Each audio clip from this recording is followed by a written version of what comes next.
कौम बनी इसराइल में यानी कि यहूदियों में एक हद से ज्यादा इबादत गुजार इंसान हुआ करता था। इस इंसान का नाम बरस्सा हुआ करता था और ये किसी एक नामालूम छोटे से गांव का रहने वाला था। इस इंसान ने अपनी जिंदगी के लगभग 60 साल सिर्फ और सिर्फ खुदा की इबादत में गुजारे थे और इसी वजह से ही इस इंसान को यानी बरस्सा को न सिर्फ अपने ही इलाके में बल्कि दूर दराज के इलाके में भी लोग बड़े ही इज्जत और एहतराम की नज़र से देखा करते थे। एक बार की बात है कि बरस्सा के गांव के 3 ऐसे नौजवान के जो रिश्ते में आपस में सगे भाई हुआ करते थे, उनको किसी बड़ी जंग में जाना पड़ा। उन तीनों ही भाइयों की एक इकलौती बहन भी हुआ करती थी और अब इन लोगों के लिए परेशानी की बात ये थी कि जंग पर जाने से पहले ही अपनी बहन को कहाँ पर छोड़ी, क्योंकि ये इसको अकेले छोड़ना चाहते नहीं थे। इसीलिए अब उनको जरूरत थी एक ऐसे इंसान की के जो इन लोगों की गैर मौजूदगी में उनकी बहन की न सिर्फ देखभाल करे बल्कि उसकी हिफाजत भी करे। लिहाजा अब ज्यादातर गांव वालों ने उन तीनों को ये मशवरा दिया कि तुम अपनी बहन को बरस्सा की सरपरस्ती में छोड़ जाओ, क्योंकि हमारे इलाके में बरस्सा ही सबसे ज्यादा नेक परहेजगार और मुत्तकी है और उन्हीं सभी चीज़ों की वजह से वो सबसे ज्यादा भरोसे के लायक भी है। भला इस मकसद के लिए इस पूरे इलाके में बरस्सा ज्यादा नेक कौन हो सकता है। इन तमाम मशवरों के बाद अब ये तीनों ही भाई कुछ लोगों के साथ मिलकर बरस्सा के पास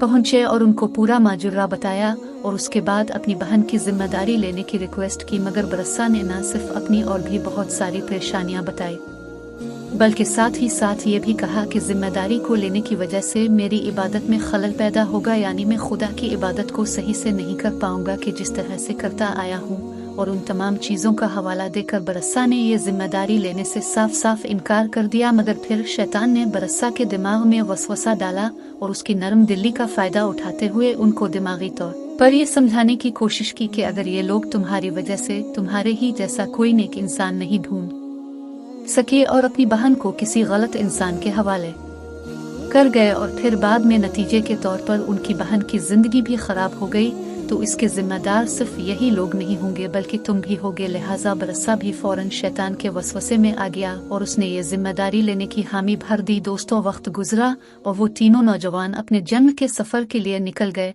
और उनकी वो जो बहन थी वो दरअसल बरस्सा की जो इबादत गाह थी इसके सामने वाले घर में ही रहने लगी। बरस्सा हर दिन जो खाने पीने की चीजें हुआ करती थी और उसके अलावा भी जो दूसरी जरूरी चीजें हुआ करती थी उनको हमेशा अपनी इबादत गाह के बाहर रख दिया करता था। वो लड़की किसी भी वक्त आती और वो सारा सामान लेकर अपने घर में चली जाती थी। मगर फिर कुछ दिनों के बाद ये शैतान वापस आया और एक बार फिर से इसने बरस्सा के दिल में ये बात डालने की कोशिश की कि क्यों ना तुम खाने पीने और दूसरी जरूरत की चीजें अपने इबादत गाह की बाहर रखने की बजाय खुद इस लड़की के दरवाजे पर ही रख आया करो। इस तरह से वो लड़की ना सिर्फ चलने फिरने से बच जाएगी बल्कि दूसरे लोगों की नजरों से भी महफूज रहेगी। बरस्सा को ये आइडिया बहुत अच्छा लगा, इसीलिए इसने अब सारी चीजें अपनी इबादत गाह के दरवाजे की बजाय अब इस लड़की के घर के दरवाजे पर ही रखना शुरू कर दी। मगर ये बात यहीं पर खत्म होने वाली नहीं थी, क्योंकि कुछ दिनों के बाद ही शैतान दोबारा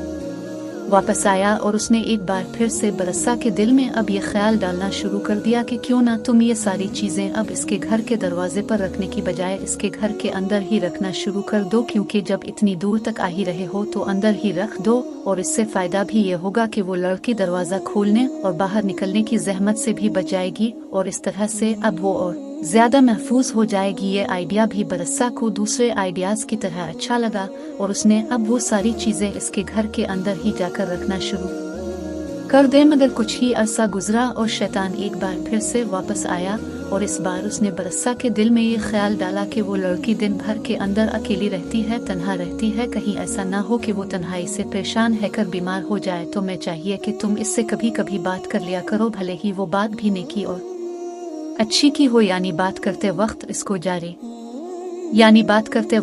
नेकी की तरफ बुलाओ और उसको अच्छी अच्छी बातें बताओ। ये ख्याल भी बरस्सा को पसंद आया, इसीलिए अब इसने कभी कभी एक दरवाजे के पीछे से इस लड़की से बातें करना भी शुरू कर दी। मगर परेशानी की बात ये थी कि इस तरह से इन दोनों को बहुत चला कर बात करना पड़ती थी और फिर भी एक दूसरे को ठीक से सुन नहीं पाते थे। दोनों को परेशानियां होती थी और शैतान ने इस चीज का फायदा उठाया और उसने बरस्सा के दिल में ये ख्याल डाला कि जब तुम इसको नेकी की ही बातें बता रहे हो और दूसरी तरफ वो भी तुम्हारे बातों से इंस्पायर हो रही है, निकी की तरफ आ रही है, तो फिर इस बात से हर्ज ही किया है कि तुम ये सारी बातें उसके सामने जाकर बताओ, यानी कि इसके कमरे में ही जाकर बताओ। लिहाजा बरसा को भी ये महसूस हुआ कि हाँ भाई, इस बात में तो कोई भी हर्ज नहीं है, मैं तो इसको सिर्फ और सिर्फ निकी की ही बातें बताता हूँ। इसीलिए अब बरसा ने ये सारी बातें फीस टू फीस इसके कमरे में ही जाकर करना शुरू कर दी। और इस तरह से शैतान बड़ी मुश्किल के साथ और बड़े लंबे वक्त के बाद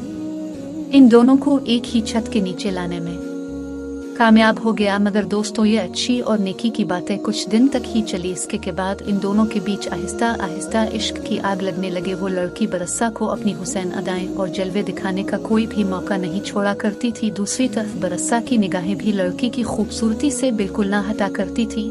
इस तरह से अब आहिस्ता आहिस्ता चीजें बदलती गईं और फिर एक वक्त वो आ गया कि जब ये दोनों जिना में भी मुब्तला हो गए। वक्त गुजरा और फिर एक दिन पता चला कि वो लड़की प्रेग्नेंट यानी कि हामला हो चुकी है। कुछ वक्त के बाद अब इस लड़की ने बरसा के बच्चे को जिन भी जन्म दे दिया। ये सब कुछ हो जाने के बाद एक बार फिर से शैतान की एंट्री हुई और शैतान ने अब एक बार फिर से बरसा के दिल में वसवसे डालना शुरू कर दिए। इसने दिल ही दिल में बरसा को कोसना शुरू किया और बरसा को अंदर से ही ये एहसास दिलाया कि आखिर ये क्या कर डाला, तुझ पर लानत हुई है, तो ने क्या कर डाला, ये तो गजब हो गया, ये तो बहुत बुरा हो गया, और ये जो बच्चा है ये तो तेरे गुनाहों का जीता जागता सबूत है।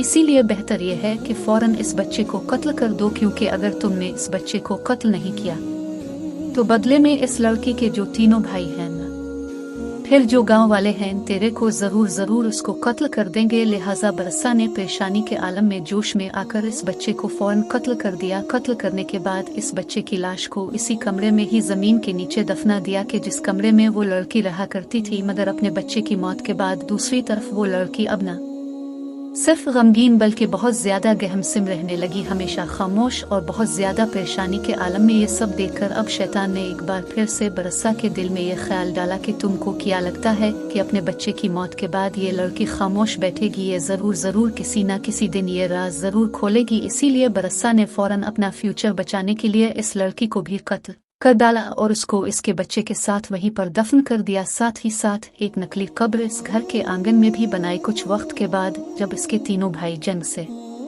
वापस आए तो उन तीनों भाइयों को बरसा की तरफ से यह बताया गया कि दरअसल उनकी बहन बहुत ज्यादा बीमार हो गई थी और बीमारी की वजह से ही इस दुनिया से रुखसत हो गई। वो तीनों भाई बहुत ज्यादा रोए, इसके लिए दुआएं की और उसके बाद इस की जो नकली कब्र थी इस पर हाजिरी दी और उधर से वापस चले गए। अब क्योंकि बरसा की पूरे इलाके में दूर तक इमेज ही ऐसी थी, यानी इसको लोग इतना ज्यादा नेक, परहेजगार और भरोसे के लायक समझते थे, जो इसके ऊपर शक करना तो दूर बल्कि शक करने के बारे में कोई इंसान सोच भी नहीं सकता था। मगर जाहिर है शैतान तो अभी भी बाज नहीं आने वाला था। इसीलिए वो इस लड़की के तीनों ही भाइयों के एक रात ख्वाब में आया और उसने ख्वाब में आकर न सिर्फ बरसा के सारे करतूतों को बताया बल्कि साथ ही इस खास जगह से भी आगाह किया कि जहां पर बरसा ने दोनों को कत्ल करके जमीन में उगोड़ दिया था। सुबह जैसे ही तीनों भाई नींद से जाके और तीनों ने ये इरादा किया कि हम अपना ख्वाब अपने दोनों भाइयों को बताएं, तो तीनों को आपस में ये पता चला कि दरअसल ये ख्वाब हम में से किसी ने अकेले नहीं बल्कि तीनों के तीनों लड़कों ने देखा है।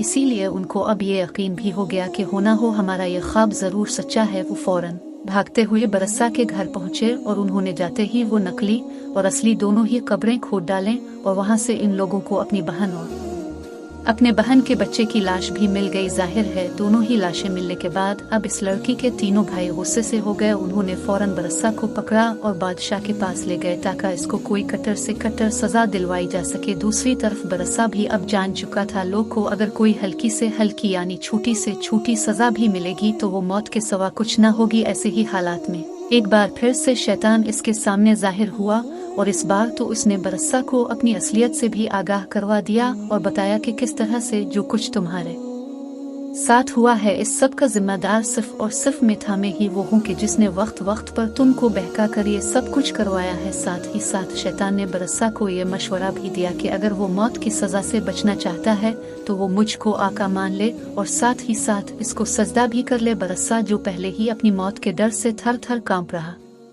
था वो जरा देर भी ना रुका और उसने फौरन शैतान को सजदा कर लिया। जैसे ही बरसा ने शैतान को सजदा किया। शैतान ने फौरन कहा कि मेरा तो तुझसे कोई वास्ता नहीं है, मैं तो खुद इस खुदा से डरता हूँ कि जो सारे जहान का मालिक है। कहते ही वो फौरन वहाँ से फरार हो गया। इसके बाद बरसा को पत्थर मार मार कर कत्ल करने की सज़ा सुनाई गई, जो इस दौर में आम तौर पर बड़े बड़े मुजरिमों को सुनाई जाती थी। दोस्तों, बेशुमार नसीहतों से भरपूर ये वाक़या दरअसल हज़रत अली शेर खुदा, हज़रत अब्दुल्ला इब्न मसूद और उनके अलावा हज़रत इमाम इब्न कसीर जैसे लोगों ने कुरान करीम की सूरा हश्र की आयत 16 से लेकर 17 तक की जो आयत है, इसके तर्जमे की तफसील में अलग अलग अल्फाजों के साथ बयान किया है।